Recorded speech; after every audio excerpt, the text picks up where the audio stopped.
Hey, what's going on, guys? Andrew here, back at you with another video. And again, I'm actually recording this one on Friday the 13th, so hopefully you guys are having a really happy Friday the 13th and doing well. As for me, this Friday the 13th, I am watching the reboot because I haven't watched it in forever. And I'm actually going to throw on part 8 here for a little bit, because for me, part 8, takes place in the city in Chicago. Or not in Chicago, in New York, and as you can see right over there, right there, that's my poster for Friday 8. I live in Chicago, so I just pop that in when I'm in the city. It might even be my final.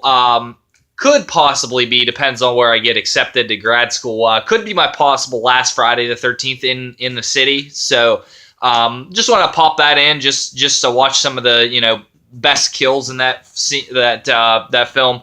But yeah, so my review for today is going to be a really fun one, and that is going to be It's My Party and I'll Die If I Want to.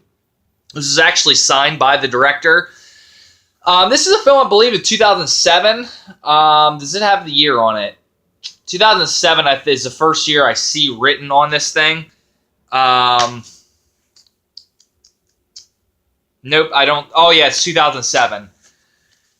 Okay, so basically the premise of this film is a girl. It's her birthday and it's Halloween. So this film takes place on Halloween, and she isn't doing anything for her birthday. She's kind of upset, but then her mom surprises her with a birthday or a Halloween costume, and then she's like, "Oh, go out tonight, go have fun." And she plans this party at this abandoned house near where they live in their kind of neighborhood type thing. And from there they go into this house, and this house has like a history. It's like haunted and stuff like that, and it's got this like haunted past and stuff like that. So obviously, this being a horror film, this comes true. To be honest, this movie is identical to the premise of Night of the Demons. It's identical. It's Halloween night. They plan this party at this haunted house, and it isn't Night of the Demons in the sense that people don't become possessed. Actually, they kind of do.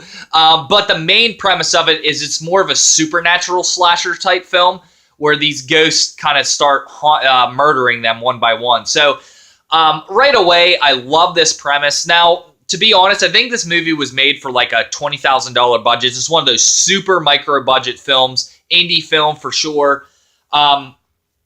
This does not have the production company from it, but it does have Tom Savini in the film. And all of the special effects artists went to Tom Savini's school in Menneson, Pennsylvania, which is by where my home is. So that's really cool. Also, this film tries to pass off. I think. Now, I just said I live in Chicago. Go to school in Chicago, and I from the Pittsburghish area of Pennsylvania. Now this film tries to pass itself off, I think, as being from the suburbs of Chicago, because they say my father's going to be in Chicago for the weekend. I think it doesn't say where it's from, but they do say I'm from Chicago, or my dad's going to be in Chicago, or parents are going to be in Chicago for the weekend, something like that. But this is clearly shot, even if you recognize the architecture. I'm a huge architecture fan. I know what certain houses look like in different parts of the country. Different parts have different ways of looking, like North Carolina has theirs, Pennsylvania has theirs, Florida has theirs, I know New Orleans has theirs, and then Chicago has their specific architecture as well. And this clearly looks like a Pittsburgh house. I know you can't find out where this is from, but this is definitely shot in Pennsylvania. Anyways, my thoughts on the film. For being a super micro-budget film, it's shot so well. It's really, really well shot. The acting is very, very well done for the budget. I was not expecting anything at all. I would compare this, like, to give you, like, an estimate. If you've ever seen George Romero's Dead Time Stories, the effects, everything's right around that. Like, it's not anything great or anything. It's not even really good. It's just good compared to what I was expecting it to be. I was expecting just, pure garbage acting. Honestly, I still can enjoy films nonetheless, even if they are. I'm a huge Full Moon fan, so, that should answer that. But I was much better than I was expecting. It's pretty decent. It's passable. I honestly, I did enjoy this film. This is a very enjoyable film. It's only like 76 minutes, so it's really, honestly, even if you hate the film, it's not. It honestly goes by pretty fast too. I like the characters; they're all enjoyable.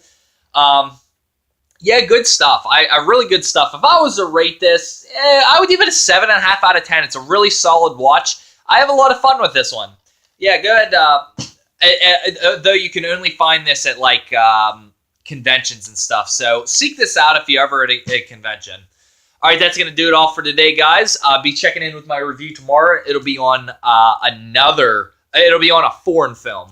I have 2 foreign films in a row coming up. So, peace, guys. See you then.